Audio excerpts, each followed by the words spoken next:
Excelentíssimos, muito bom dia, boa tarde, boa noite. Sejam todos muito bem-vindos ao nosso 21º episódio do nosso podcast Entre Autos e Cafés.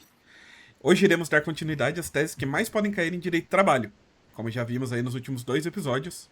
Então, pegue seu café e venha aproveitar com a gente mais um episódio que irá te ajudar a pontuar e garantir a sua vaga para a segunda fase da OAB. Perfeito. Vamos dar continuidade, então.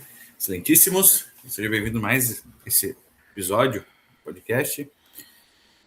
Então, a gente vai continuar trabalhando, sobre direito do trabalho.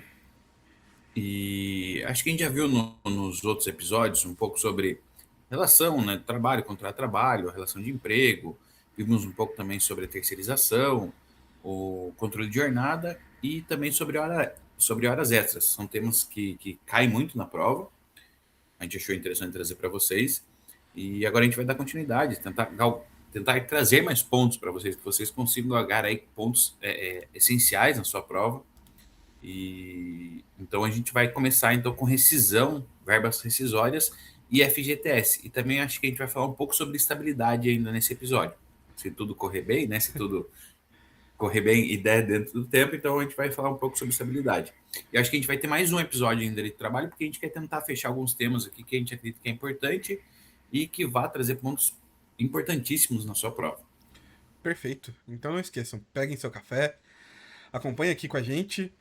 Gostaria de pedir, inscrevam-se no nosso canal, curtam esse vídeo, deixem um comentário e não esqueçam, quem quiser, clica aqui no card que está aparecendo agora para acompanhar e ver a playlist com todos os nossos vídeos aí, tá bem? Perfeito. Agora quem está numa reta final aí, né, você quer lembrar, quer ver alguma coisa, às vezes faltou uma matéria ali que você acha que é importante você tentar ganhar uns pontos, então dá uma olhada nos vídeos, às vezes um processo civil, um constitucional administrativo, você quer tentar ganhar uns pontos, dá uma olhada lá para você ver aquilo que você pode estudar e que pode ser que caia na sua prova, então pode ser que você ganhe uns pontos aí olhando esses vídeos. Perfeito. E eu acho que nada mais justo que a gente começar com rescisão, né? Como você já adiantou. E a rescisão nada mais é do que a extinção do contrato de trabalho, né? E ela pode ocorrer aí por diversas modalidades, cada uma gerando direitos e obrigações distintos para as partes, sendo regida pelo princípio da continuidade da relação de emprego. Então, a continuidade sempre vai guiar aí as relações de emprego e vai presumir aí a dispensa imotivada como regra, né? Perfeito. Então nós temos algumas modalidades de dispensa dentro da CLT. Eu acho que é uma das mais comuns é a dispensa sem justa causa. Quando o empregador manda embora, mas não tem nenhum motivo ali que vá dar uma justa causa. Eu acho que é uma das mais comuns. Então vai ocorrer geralmente por decisão unilateral do empregador, o empregador que toma essa decisão, sem que o empregado tenha cometido nenhuma falta grave que enseje algum outro tipo de demissão. Quais são os direitos do empregado, então, nessa demissão? Ele vai ter direito ao saldo de salário, aquele período que ele trabalhou durante o mês. Ele vai ter direito ao aviso prévio, que será trabalhado ou indenizado. Lembrando que o aviso prévio aqui será de 30 dias. Ah, mas tem aqueles casos, e se o empregador ficou ficou mais de 2 anos trabalhando? Não seria 36 dias? Não. 36 é só para fazer o cálculo das verbas rescisórias. Mas os dias serão 30 dias trabalhados. Ou pode ser até indenizado, se o empregador assim decidir. Ele vai ter direito ao 13º salário proporcional, férias vencidas e férias também proporcionais, acrescidas do terço constitucional. Vai ter direito ao saque do FGTS, a indenização de 40% sobre aquele saldo do FGTS e também as guias para o seguro-desemprego. Então, esses são os direitos quando ocorre a rescisão sem justa causa, demissão sem justa causa. Que hoje é a regra, né? A maioria dos casos, né? A maioria dos Exato. casos. E a gente tem também a previsão de uma indenização adicional, né? Se a dispensa ocorrer ali nos 30 dias que antecedem a data base da categoria, ou seja, a data ali onde vai ser aplicado o O dissídio, acordo, a convenção, né? é devido a uma indenização de um salário mensal ainda, né? Algo que é pouco Perfeito. observado, né? Inclusive. Pouco observado no dia a dia e na prática. Então, geralmente, quando você for sair, observa. Tá ali nos 30 dias que antecedem, então você vai ter direito a essa indenização adicional. Perfeito. Seguindo com as formas de rescisão aí, partindo do empregador, a gente tem a dispensa por justa causa, né? Que daí é aquela sanção máxima aplicada ao empregado em razão de uma falta grave E tem que ser uma falta grave daquelas tipificadas no artigo 482 CLT, como improbidade, desídia, abandono de emprego, entre tantos outros exemplos que a gente tem ali, né? Perfeito. Ó, o artigo 482 ele é um pouco extenso. Ele vai falar de improbidade, incontinência de conduta ao mau procedimento, negociação habitual, condenação criminal, desídia, embriaguez, violação de segredo da empresa, ato de indisciplina ou insubordinação, abandono de emprego, atos lesivos ou físicos, jogos de azar e perda de habilitação. Então, essas são algumas das causas que podem ensejar, então, a demissão por justa causa. Então, isso quando o empregado pratica algum desses atos, o empregador ele pode mandar embora. Aí como que fica o direito do empregado, então, quando ocorre a dispensa por justa causa? Aqui, diferente da dispensa sem justa causa, que ele só vai receber o saldo de salário e as férias vencidas ainda, nem a proporcional, as férias vencidas com um terço lá, se houver. Perfeito, que era aquilo que ele já tinha, né? Que ele já ia receber em razão do contrato de trabalho, então ele acaba perdendo praticamente tudo, né? Ele vai perder o direito ao aviso prévio, ao 13º proporcional, as férias proporcionais, saque do FGTS, multa de 40% e o seguro-desemprego, né? Resta ali muito Acaba pouco, né? perdendo quase todos os seus direitos aí trabalhistas. Perfeito. Agora a gente parte para as causas em que o empregado pode ensejar essa nulidade, essa extinção do contrato. Que o primeiro e um dos mais comuns também é o pedido de demissão. Então, via de regra, ou ocorre a dispensa sem justa causa, ou ocorre o pedido de demissão. O pedido de demissão, então, é a iniciativa do trabalhador por encerrar aquele vínculo de emprego por vontade própria. Exato. Lembrando que tem que ter essa vontade própria, né? Não pode ter um dolo, uma coação, porque senão pode se transformar em uma rescisão indireta. Perfeito. E quais são, então, os direitos do empregado no pedido de demissão? Ele vai ter direito ao saldo de salário, ao 13º salário proporcional e também às férias, vencidas e proporcionais, com direito ao terço condicional. Perfeito. E ainda tem uma obrigação, né? O próprio empregado deve conceder aviso prévio ao empregador, sob pena de ter o valor correspondente descontado de suas verbas rescisórias. Então tem ali o aviso prévio 30 dias, com alguns diferenciais, 2 horas a menos ou uma semana, né? A menos Isso, quando ali, ele vai poder tirar, né? Ou 2 dias, 2 horas a 2 horas a menos. menos, ou aquela semana, né? Retirada, porque é para ele justamente procurar outro emprego, né? Então tem uma coisa só, lembrar que o aviso prévio ele é 30 dias.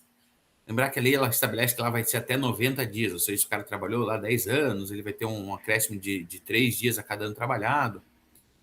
Nesse caso, mesmo que ele tenha trabalhado 10 anos, ele vai tirar só 30 dias de aviso prévio. Perfeito. Lembrar que esse cálculo dos 3 dias a mais é sempre para rescisão, pagamento da rescisão. E exclusivamente para pagamento, né? O empregador não pode Isso, exigir 90 dias de aviso, não pode dar 90 dias de aviso prévio ao empregado. Sempre será 30 perfeito. dias e a indenização dos dias excedentes pelos anos de trabalho, né? E aqui, no pedido de demissão, então, o que não há? Não vai haver saque da FGTS, não haverá multa de 40%, imposto ao empregador, e nem direito ao seguro-desemprego, né? Perfeito. Então ele acaba perdendo esses direitos. Aí tem também a causa de rescisão indireta, que é a chamada justa causa do empregador. Exato. Quando o empregador ele descumpre algumas cláusulas do contrato, então pode ensejar essa rescisão indireta.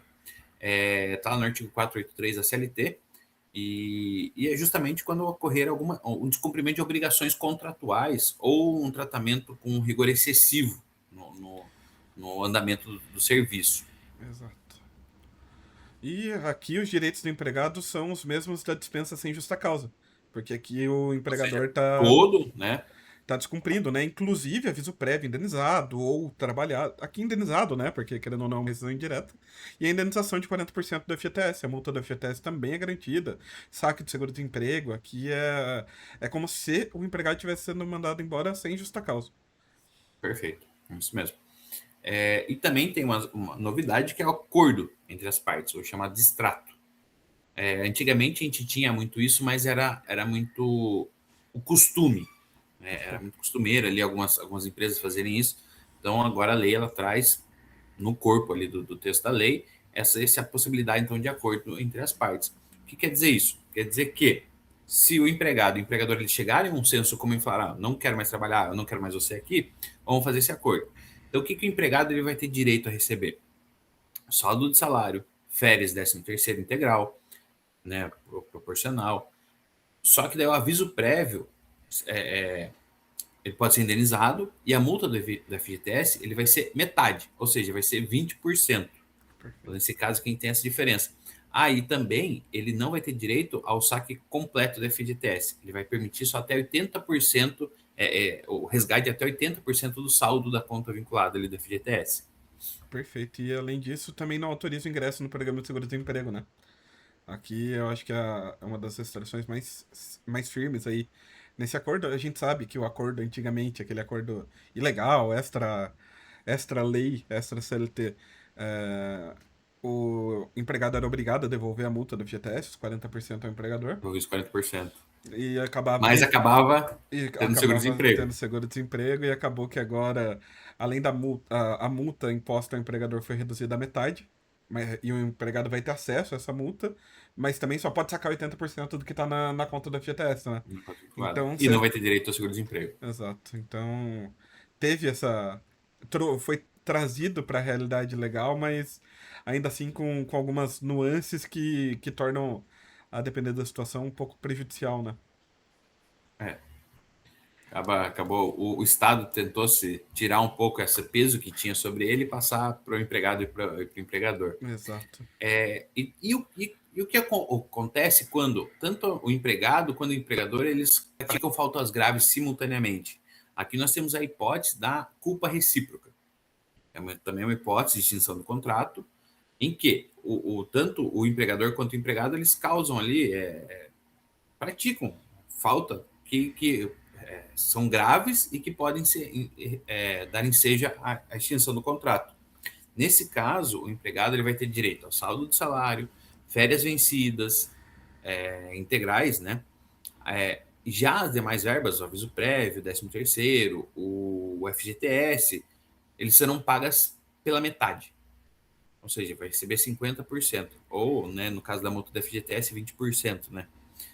Então, o que ele vai receber integral? O saldo do salário e as férias integrais. As Os vencidas, né? demais, isso, as vencidas. As férias integrais vencidas, né? Não as proporcionais. E os demais ele vai receber metade. Então, 13º, férias proporcionais, multa da FGTS, sempre pela metade. Não, acho que um exemplo razoável disso, que se torna um pouco mais visível, é aquele empregado tá com muita desídia no trabalho, já tomou advertência, já tomou suspensão, só que o empregador, ao invés de aplicar as sanções legais de forma justa e adequada, proporcional, ele acaba se cedendo ali no poder diretivo, acaba cometendo ali algum tipo De excesso, de né? excesso, de xingou o cara, falou abobrinha e acabou que trouxe pra si também essa falta grave cometida contra o empregado. O juiz ele pode, né, reconhecer e é uma forma de reconhecimento judicial, né? E daí determinar tudo pra metade. Perfeito. Agora a gente vai trabalhar um pouco sobre a extinção do contrato por prazo determinado. Então a gente sabe que, via de regra, o contrato trabalha por prazo indeterminado, ele não tem um prazo estipulado. Como você falou, né, o princípio da continuidade da relação de trabalho. Porém, existem os casos em que o contrato ele vai ser por prazo determinado. Então, ele é pré-determinado pelas partes, ele tem um prazo. Então, via de regra, como que acontece a extinção desse contrato? Então, o primeiro caso e o mais comum é o término normal do prazo. É o fim daquele prazo estipulado, o empregado então ele vai receber o saldo do salário, o 13º proporcional, as férias proporcionais, com o acréscimo do terço constitucional, e também a liberação da FGTS. Só que nesse caso não tem a multa dos 40% e também não tem aviso prévio, porque você já sabe quando que é o encerramento do contrato. Perfeito. Se a rescisão antecipada for causa do empregador, o empregador quem requer quem determina, né, essa rescisão antecipada, além das verbas normais, ele vai ter que pagar ali uma indenização correspondente à metade da remuneração que seria devida até o final do contrato. Salvo engano, o artigo 479 da CLT prevê isso. E aqui a gente tem a incidência da multa da FGTS, não vai ter aviso prévio só. Perfeito. E se a rescisão for antecipada pelo empregado, o trabalhador ele vai ser obrigado a indenizar o empregador pelos prejuízos causados. Só que ele vai ser limitado ao valor que receberia lá na hipótese também do 479, ou seja, tudo aquilo que ele teria direito, que ele A teria para metade da receber, remuneração, então, né? isso, então tudo que ele teria para receber, então ele vai ter que indenizar. Assim, é um pouco controverso, né, esse artigo, mas como está na lei, então a gente leva pelo menos para a primeira fase, o que está na lei. Perfeito. E algumas outras hipóteses atípicas, a morte do empregado, os herdeiros vão receber ali saldo, 13º, férias, não há aviso prévio nem multa da FGTS, aqui é uma rescisão causa mortes, né? Então não tem nem o que falar. E se ocorrer a morte do empregador, quando for, por exemplo, um individual, daí o empregado, nesse caso, ele vai poder optar por rescindir o contrato com os direitos da dispensa sem justa causa, ou ele pode optar por um pedido de demissão. Vai dependendo se a atividade ela vai se encerrar ou se ela vai continuar. Então aí vai depender de cada caso, mas ele pode então encerrar tanto com um pedido de dispensa de justa causa, agora se ela se encerrar vai ser considerado mais um pedido de demissão. Não teria como, né, dar continuidade no serviço. Perfeito. E a gente tem também a questão da força maior, ou factum principis, né? O fato do príncipe, que em caso de encerramento da empresa por eventos inevitáveis ou atos da administração pública, a multa da FGTS vai ser reduzida para 20%, mantendo ali os demais direitos da rescisão, né? Perfeito. Antigamente, antes da reforma da CLT, tinha um prazo. Se você não tinha o aviso prévio indenizado, você tinha que pagar durante um prazo. Se você tinha aviso prévio indenizado, você tinha que pagar durante um outro prazo. Hoje em dia, não. Hoje em dia, a CLT ela fixou um prazo comum. Então, hoje, o pagamento das verbas rescisórias e a entrega também dos documentos, eles devem ser efetuados em até 10 dias do término do contrato. Então, mesmo se for indenizado ou se for trabalhado, aviso prévio, vai ser contado esses 10 dias do término do contrato. Aí, sob pena de multa equivalente a um salário do empregado. Perfeito. Então, para a gente fechar algumas dicas rápidas, o enunciado sempre vai te dar pedido de demissão, dispensa de justa causa, rescisão indireta. Então, o que a prova quer de você é esse pacote de direitos. Se vai ou não ter aviso prévio indenizado ou trabalhado, férias mais um terço proporcional ou as férias vencidas, 13º proporcional, saldo de salário, multa da FGTS, quando vai ter, e as guias que vão ter que ser entregues.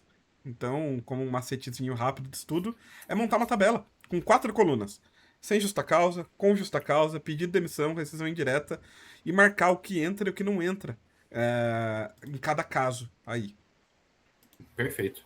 Então, acho que aqui a gente passou, né, alguns tópicos que podem cair na sua prova sobre essa parte da extinção do contrato.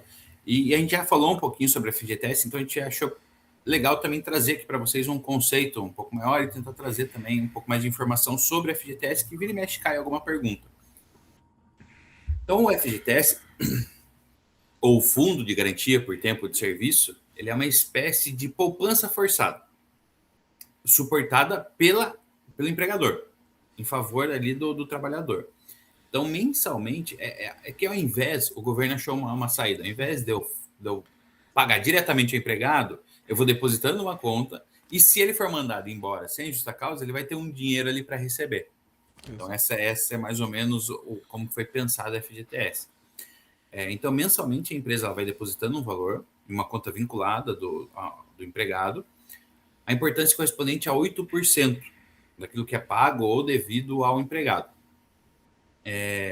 Então, esse fundo ele vai se destinar a formar um patrimônio que vai indenizar esse trabalhador pelo seu tempo de serviço. Algumas críticas comuns aí ao FGTS, a questão do governo pegar um dinheiro emprestado aí de forma forçada, a falta de você ter o direito de controlar seu próprio dinheiro, seu próprio salário. Mas, excluindo isso, porque a aquilo, gente tá numa prova, né? a capitalização que dá os juros é muito pequena, É né? baixa. Então tem muita questão aí a respeito da FGTS, mas como cai na prova, nada mais justo que a gente estude, né? A gente precisa conhecer. Vamos passar aqui bem rapidamente a FGTS, até para não tomar muito tempo. A natureza do FGTS é um direito constitucional, ele é previsto na Constituição de 88, tanto para trabalhadores urbanos quanto rurais. Os trabalhadores domésticos acabou por se tornar obrigatório em razão da Lei Complementar 150 de 2015, né? A reforma ali dos alterou a trabalhadores Constituição, né? domésticos. Geralmente, então, como eu já falei, o percentual ali do FGTS é 8%. No caso do contrato de aprendizagem, acho que isso daqui é interessante trazer para vocês, esse percentual vai ser de 2%. E também no caso da empregada doméstica tem um requisito um pouco diferente, que aqui 8%, né, o empregador geralmente ele vai pagar normalmente 8%, e daí quando você é mandado embora, você vai receber o 40% da multa do FGTS que o empregador vai ter que pagar ali na hora. Aqui para o empregado doméstico para o empregador doméstico é um pouco diferente. Ele vai pagar os 8%, também ele vai fazer esse recolhimento, só que ele também vai recolher 3,2% a mais, dando 11,2%. Esses 3,2% ele vai ser como se fosse para uma indenização lá para frente, A para multa, pagar né? justamente essa multa. Para Então adiantar a era multa. como para tentar adiantar, para não ficar pesado para o empregado doméstico para ele pagar lá para frente, então ele vai pagando aos poucos. Ah, mas e se não for demitido por justa causa? Ou se for demitido por justa causa, o empregador doméstico ele vai poder reaver esse dinheiro. Se for pedir demissão do empregado doméstico, o empregador doméstico ele também pode reaver esse valor. Então, mas fica lá depositado esse valor aí numa conta separada também desse 8%. Então, eles fazem uma conta específica para esse 3,2%. Perfeito. E a base de cálculo, como você bem disse, vai incidir sobre diversas verbas de natureza salarial. E aqui a gente vai incluir hora extra, adicionais, o noturno, insalubridade, periculosidade, 13º salário e aviso prévio. Então, toma cuidado que ele é bem Perfeito. Então, quando completo, for né? fazer o cálculo dos 8%, você tem que colocar todas as verbas de natureza salarial. Então, não só o salário em si. Então, Perfeito. tudo que tiver natureza salarial vai ter que entrar no cálculo para tirar os 8%. Exato. Lembrar que o trabalhador ele não vai poder sacar livremente o FGTS. O saque do FGTS ele é permitido em algumas hipóteses legais. Aposentadoria, compra da casa própria, doenças graves ou a dispensa sem justa causa. Perfeito. E acho que a gente pode fazer um link também entre a FGTS e as estabilidades, né? Que a gente. Antigamente, né, tinha alguns empregados que tinham estabilidade e acabou se perdendo por causa do FGTS, né? Exato. A gente tem aí.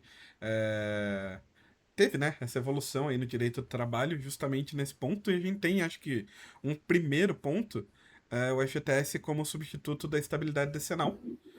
Antes da Constituição de 88, existia a estabilidade decenal, que impedia a demissão, salvo falta grave, do empregado que completasse 10 anos na mesma empresa. O FGTS ele foi criado em 66 como um sistema opcional à estabilidade. Ou seja, ou você optava pela estabilidade ou você optava pelo FGTS. Com a Perfeito. Constituição de 88, o regime do FGTS tornou-se obrigatório para todos, o que levou à extinção da estabilidade decenal para novos contratos a partir dali. Perfeito. Então, quem tinha estabilidade sinal, continuou. Né? Hoje em dia, acho que é muito raro ter alguém com estabilidade sinal. Porque era uma forma de prever uma garantia do emprego para aquela pessoa que passava de 10 anos na mesma empresa. Porque é aquilo, às vezes a pessoa já, antigamente ainda mais, né, as pessoas tinham uma expectativa de vida um pouco menor. Então, às vezes, passava um certo tempo, se ela fosse mandada embora, ela não ia conseguir mais nenhum emprego. Então, foi Exato, uma forma de garantir com que essa pessoa tivesse, né, pudesse continuar na empresa quando ela exato. tinha mais de 10 anos ali trabalhando. Mas é daí, isso daí com a Constituição, eles acabaram por extinguir essa estabilidade. Perfeito. A gente tem também a previsão da indenização, da multa de 40% como uma forma de proteção, né? Como a estabilidade deixou de ser a regra, o sistema passou a proteger o empregado contra a dispensa arbitrária, por meio de uma multa indenizatória. Na dispensa sem justa causa ou rescisão indireta, que é aquela culpa do empregador, o empregador deve pagar uma indenização, uma multa aí de 40% sobre todos os depósitos realizados durante o contrato. Em caso de culpa recíproca, força maior ou distrato, aquele acordo, a multa é reduzida para 20%. Mas é uma forma de proteção, né, para substituir essa estabilidade. Perfeito. Mas e aquelas estabilidades provisórias que ainda existem? Embora essa estabilidade permanente ela tenha acabado, existem ainda essa estabilidade provisória, por exemplo, da gestante, dirigente sindical, sindicato. Então, nesses casos, mesmo que tenha estabilidade provisória, a FGTS ainda continua normalmente. Né? Então, não impede que seja feito o pagamento da FGTS nesses casos. Perfeito. E se o empregado. E legalmente, ele vai ter direito a receber a FGTS, né? Exato, exato. E se porventura o empregado detentor de estabilidade for demitido, ele vai ter direito, inclusive, à multa, né? Sim, inclusive é multa. Então não perde o direito ao FGTS nesses casos. Era só a estabilidade permanente, que daí não é compatível com a FGTS. Perfeito. E agora a gente teve, né, a estabilidade legal decenal, artigo 492 CLT. Ela foi considerada incompatível com o regime da FGTS. Então havia renúncia do empregador quando ele ou optava por um ou optava pelo outro, né? Então, agora, as estabilidades previstas em regulamentos da empresa ou acordos coletivos são perfeitamente compatíveis aí com a manutenção dos depósitos do FGTS. Porque daí é uma garantia a mais para o empregado. Então, aí a legislação não veda, né, que sejam feitos acordos, convenções coletivas, para aumentar a proteção do empregado e ainda continuar com a FGTS. Perfeito. Eu acho que Então, agora acho que de FGTS era a gente isso, tem né? estabilidade, né? Eu acho que é só para a gente poder tentar trazer um pouco mais de informação para vocês mesmo, né? Perfeito. Vamos entrar então, falar um pouquinho das estabilidades. É, A estabilidade no direito do trabalho é a garantia assegurada ao empregado de não ser dispensado do seu posto de trabalho, a menos que exista uma causa prevista em lei que justifique a ruptura do vínculo. Então aqui a gente está falando de um Uma direito à justa causa. manutenção, né? Isso, a não Do... ser que seja uma justa causa, né? Exato, que daí não tem para onde fugir mesmo, né? A gente não tem como proteger o mal empregado. Perfeito. Então, como a gente já falou, né, existia essa estabilidade permanente, que era completasse 10 anos de serviço, daí ele tinha essa estabilidade decenal. Com a Constituição de 88 e com a instituição do regime da FGTS, essa possibilidade da dispensa motivada ela passou a ser uma regra geral. Porque aqui a gente não precisa de uma motivação para mandar embora. É só mandar embora. Né? Então, mas com isso daí veio a FGTS para tentar, pelo menos, garantir um pouco de uma proteção, né, para o empregado que perde o emprego nesses casos. E também veio também algumas proteções, umas estabilidades provisórias, que a gente chama algumas proteções para empregados em decorrência de da gestante, em decorrência de assumir um cargo que pode ser ali pode gerar um atrito com a empresa, então ele vai ter direito a essa estabilidade. Perfeito. Eu acho que a gente pode começar a trabalhar a classificação da estabilidade. Eu acho que a primeira delas é quanto à duração. A gente tinha a estabilidade definitiva, que é aquela que produz efeitos ao longo de toda a relação de emprego, sem um prazo final pré-determinado. A gente tinha estabilidade decenal, que hoje já não existe mais, mas existe a dos servidores públicos concursados após 3 anos do efetivo exercício. Então a gente tem estabilidade definitiva para caso de concurso público após o período de estágio probatório, né? Perfeito. Essa estabilidade é constitucional, né, tá na Constituição, então eles têm o direito. E como eu já falei das provisórias, elas vão se fundamentar em uma causa específica e ele vai durar apenas enquanto essa causa ela permanecer, né, ou durante um prazo estipulado ali pela lei. É o modelo que hoje é o que mais tem na legislação. Perfeito. A gente também pode classificar quanto à rigidez. A gente tem a estabilidade absoluta, que o empregado só pode ser demitido por justa causa, sendo vedado qualquer outra forma de dispensa. E eu acho que o exemplo clássico, o exemplo mais forte disso é o dirigente sindical, né? Que a dispensa exige falta grave, obrigatoriamente, e a apuração prévia por meio de um inquérito judicial. Então é Perfeito. bem mais rígido, né? Perfeito. Então, se nós temos uma absoluta, nós vamos ter uma classificação também quanto à rigidez relativa. Ela vai, então, eu posso mandar de maneira dispensa uma arbitrária motivada, mas ela não permite, né, desculpa, essa dispensa arbitrária ou imotivada, mas ela permite desligamento por motivos disciplinares, técnicos, econômicos ou financeiros. Então, ela é um pouco mais abrangente, não só por justa causa. Então, por exemplo, se a empresa está passando por problemas financeiros, ela vai poder mandar embora. Ela está passando por um problema técnico, né? Também pode mandar embora aquela pessoa que tem essa estabilidade. Por exemplo, é o caso dos membros da CIPA e das comissões de representantes de empregados. Perfeito. A gente pode classificar também quanto à finalidade. A gente tem a finalidade pessoal ou subjetiva, que decorre de uma condição pessoal do trabalhador que merece proteção especial. Aqui acho que o exemplo clássico é a gestante, que vai ser protegida desde a confirmação da gravidez até 5 meses após o parto. E esse direito vai subsistir mesmo em contratos de experiência. Mas, segundo o Tribunal Superior do Trabalho, TST, não se aplica ao trabalho temporário da Lei 6.019 de 74. Então, esse é um ponto, eu acho que, salvo engano, a STF teve algum julgamento bem recente mesmo sobre esse caso, sobre os casos temporários. Eu não vou me recordar aqui qual que foi, mas eu não sei se já, eu acho que já teve até, foi bem recente, mas eu acho que até o STF entendeu que para o temporário também teria direito, mas eu não vou fazer aqui uma afirmação, porque acho que é alguma coisa que eu li bem rapidamente e que falava sobre o julgamento da STF sobre esse caso da garantia do emprego para gestantes nos casos de trabalho temporário.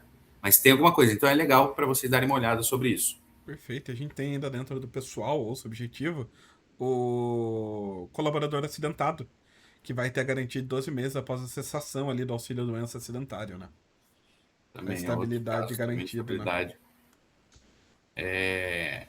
E também nós temos, né, tem a pessoal e temos a objetiva, a altruísta, que visa proteger o exercício de uma função de representação perante terceiros, né, garantindo esse emprego, garantindo que ele não sofra retaliações no seu emprego, que é o caso de agente sindical, que é o caso do membro da CIPA, que é o caso da Comissão de Conciliação Prévia, eleito pelo empregado, pelos empregados.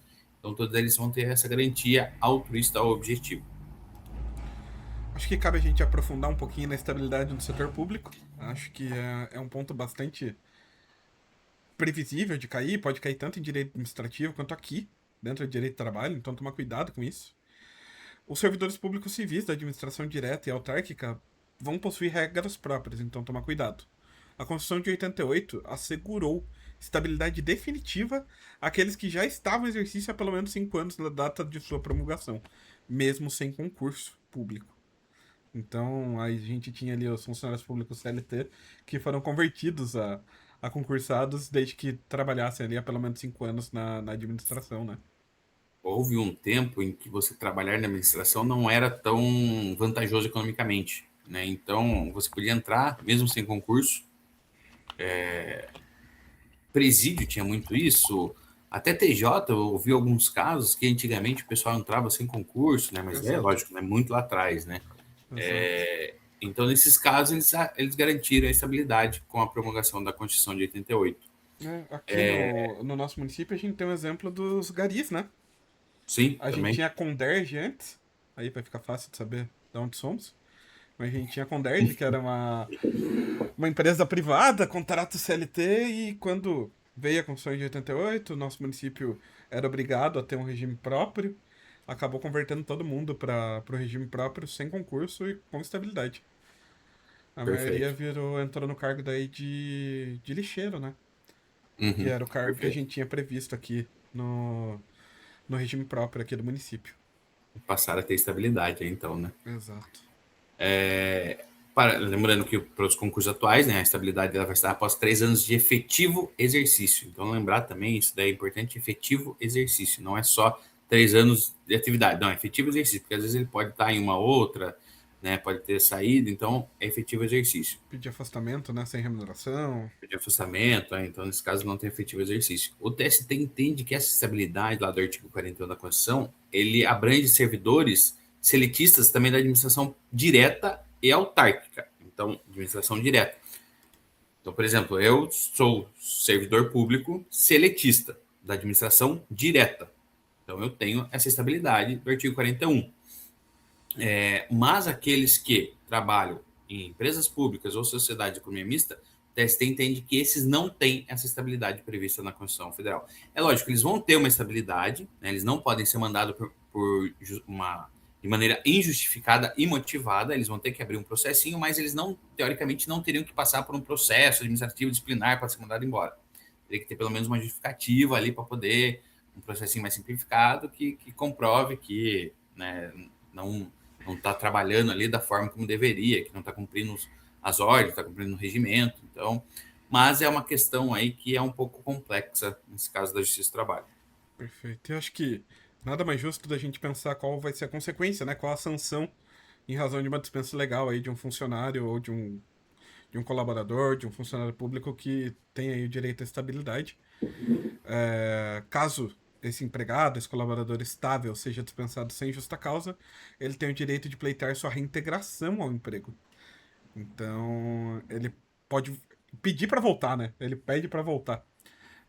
Se a reintegração for desaconselhável, por incompatibilidade entre as partes, ou se o período de estabilidade já tiver terminado no momento do julgamento, o juiz converterá a obrigação no pagamento de uma indenização substitutiva, compreendendo salários e demais direitos do período estabilitário. Lembrando que a estabilidade da gestante ela também é considerada irrenunciável, ou seja, é nula qualquer cláusula ou acordo que tente suprimir essa estabilidade da gestante.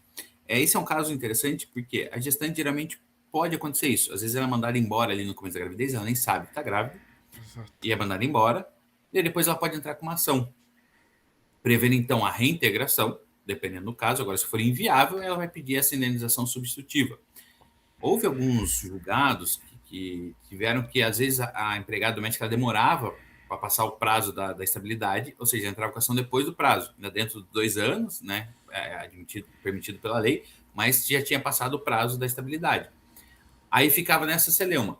Será que ela vai ter direito, porque ela já passou o período da estabilidade, mas então ela só vai ter direito à indenização substitutiva, só que daí alegava uma má-fé, né, porque ela entrou depois dessa... Então, isso tudo gerou aí vários debates e o TSE entende que não, que mesmo que tenha ultrapassado, ela vai ter direito a essa indenização substitutiva.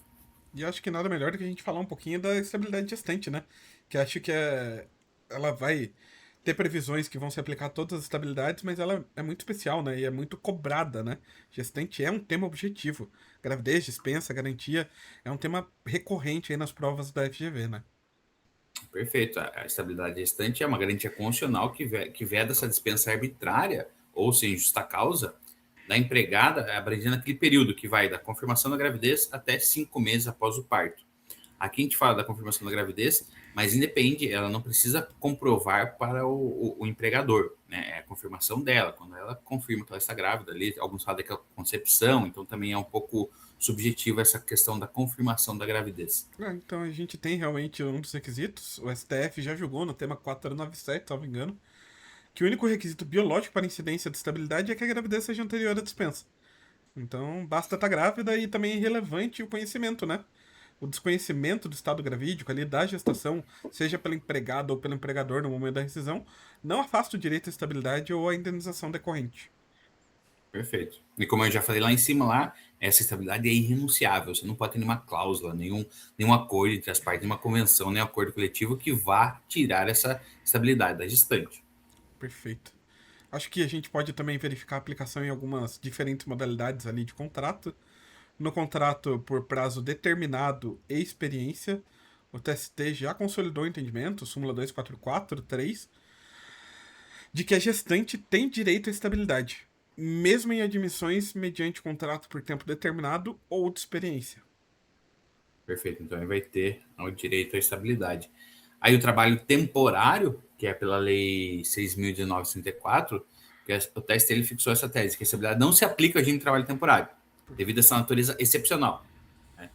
Contudo, o STF, lá no tema 52, entende que na administração pública, a estabilidade deve ser garantida independentemente do regime jurídico adotado, mesmo em cargos em comissão, contrato por tempo determinado. E, salvo engano, o STF está julgando recentemente sobre geral, não só sobre a administração pública. Então, acho que daí vale a pena, por uma segunda fase, lógico, para vocês darem uma analisada nessa decisão do STF. Perfeito. Aqui, se a confirmação da gravidez ocorrer durante o prazo de aviso prévio, seja ele ali trabalhado ou indenizado, já vai garantir empregado estabilidade provisória. Perfeito.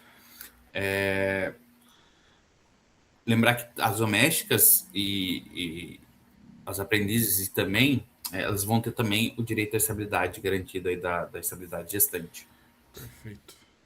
A gente tem também alguns direitos e proteções adicionais aí à mulher gestante e à lactante, né? Em alguns casos, como por exemplo o afastamento de atividades insalubres, né? Independente do grau de insalubridade, seja ele mínimo, médio ou máximo, a gestante e a lactante devem ser afastadas de atividades insalubres sem prejuízo à remuneração e do adicional respectivo, enquanto durar ali a gestação e a amamentação do filho, né?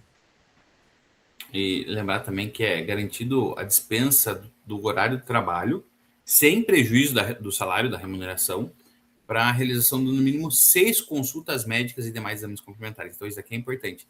Lembrar que até 6 consultas médicas e demais exames complementares, o empregado ele vai ter esse direito sem ter esse prejuízo no salário. E por fim, a gente tem a possibilidade de transferência de função, né? A empregada gestante ela tem direito à transferência de função por motivos de saúde, com garantia de retorno à função anterior após o término da licença. Perfeito. E agora os casos, como que fica na rescisão, né, da empregada gestante. Então, nós temos uma consequência da dispensa ilegal, que a gente já falou, né? Se for imotivada, ela vai ter direito, então, a essa reintegração ou aquela indenização substitutiva, em caso de já ter passado esse prazo da reintegração. Nós também temos Mas e se houver essa recusa, essa reintegração por parte da empresa? Então, novamente, ela vai ter que pagar essa indenização substitutiva, porque não, mesmo essa recusa, ela não afasta o direito da estabilidade da gestante. Então, se a gestante ela quer voltar para o serviço, mas o empregador não quer, ele vai ter que pagar então essa indenização substitutiva. Exato. É só lembrar só que na justa causa é a única hipótese que a gestante ela vai perder então aí o direito a essa estabilidade. Então, ou seja, se ela cometer uma falta grave, seja durante ali, a gestação ou antes, né, de saber da gestação, ela sofreu essa justa causa, ela não vai ter direito à estabilidade. Porque o TST entende, então, e até além ainda, o TST entende que essa justa causa não precisa ser aberta aquele inquérito judicial para apuração de falta grave. Ele pode, né, vai ter que ter os trâmites ali da empresa, vai ter que comprovar que realmente a empregada ela cometeu uma falta grave que enseja essa justa causa. Se ficar comprovado, realmente o TST entende que ela não vai ter direito à estabilidade. Perfeito. Lembrando que, não havendo a instauração desse inquérito judicial, o risco fica totalmente no colo da empresa, né? A Sim, vantagem do inquérito judicial para apuração de falta grave é a terceirização ali do risco para apuração e o reconhecimento ali da falta grave, né? Ela perfeito. não é necessária a instauração, mas é possível. A depender da empresa, se ela quiser ter um pouco mais de segurança, ela pode sim instaurar, né? O inquérito não é proibitivo, é só Perfeito. dispensado. Algumas hipóteses que também podem gerar questões aí na sua prova. É o caso do aborto não criminoso. O que acontece então? Porque geralmente a gente vê que ela tem estabilidade, mas no caso do aborto, se for um caso de aborto não criminoso, a mulher vai ter direito a um repouso remunerado de 2 semanas. Ele vai ter retorno garantido à função anterior. Mas a estabilidade ela fica um pouco perdida, porque é 5 meses, né? Teria até 5 meses. Nesse caso, tem ou não tem direito? Aí fica uma questão mais, vai depender da. Via de regra, ela não tem direito. Exato. E aqui a gente tá falando do aborto espontâneo, né? O aborto não Isso. criminoso a gente chama o famoso aborto espontâneo. Em caso de falecimento da gestante, se porventura a genitora vier a falecer no, no momento ali do nascimento da criança, o direito à estabilidade, convertido em benefício financeiro, e a licença vão ser assegurados a quem detiver a guarda do filho recém-nascido. Pelo tempo que faltava ali, né? Né, se ela já estava recebendo, por exemplo, um benefício, ela vai ter direito a receber esse benefício também por esse tempo que faltava. Então, Perfeito. mas vai ter esses direitos aí que teria a mãe, no caso. E a gente tem aqui a questão da união homoafetiva.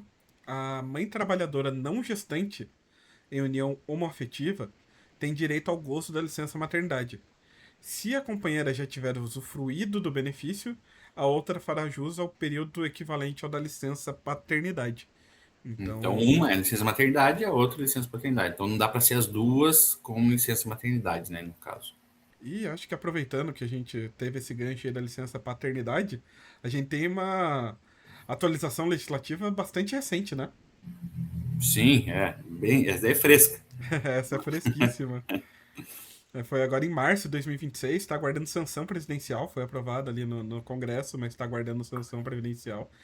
E a gente tem ali que as empresas participantes do programa Empresa Cidadã já podem estender o prazo da licença paternidade de 5 para 20 dias.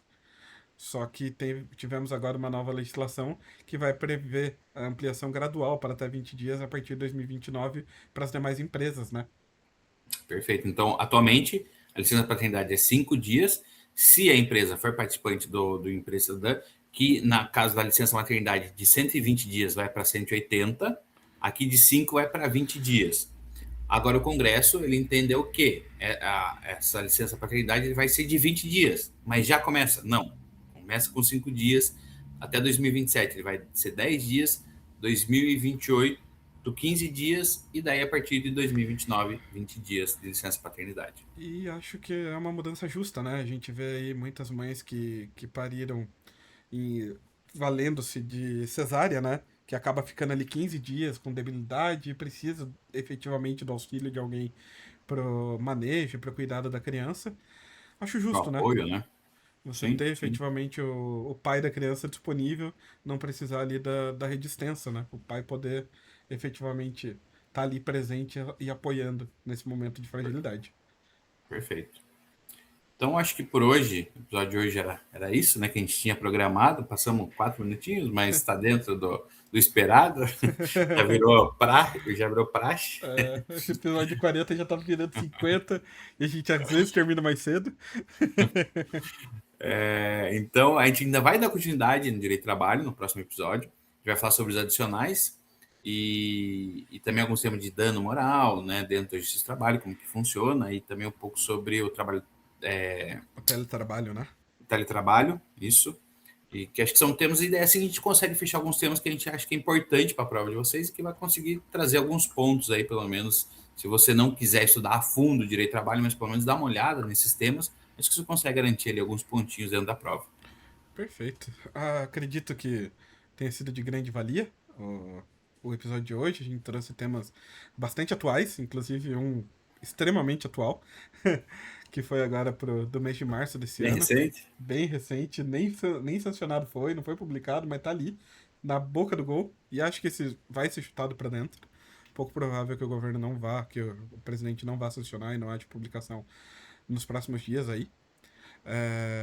Agradecer o tempo e a presença de todos. Espero que tenha sido bastante proveitoso esses episódios, o nosso episódio de hoje, os últimos. Não se esqueçam de se inscrever no nosso canal, curtir e comentar o que vocês estão achando, críticas, sugestões. Por favor, a gente está à disposição. O que vocês quiserem que a gente trate, matéria que a gente trate, qualquer dificuldade que vocês tenham, podem comentar aqui embaixo. Ou manda no direct do nosso Instagram. Segue nosso Instagram e manda no direct que a gente tá aqui à disposição para poder lhes auxiliar. Isso aí, para quem está aí desesperado nessa reta final, aí, tá, não sabe o que precisa estudar, como que tá, entre em contato com a gente vai tentar direcionar, a gente vai tentar conversar, acalmar vocês também, que acho que isso é importante nesse momento. Então é isso, obrigado pela companhia e até o próximo episódio.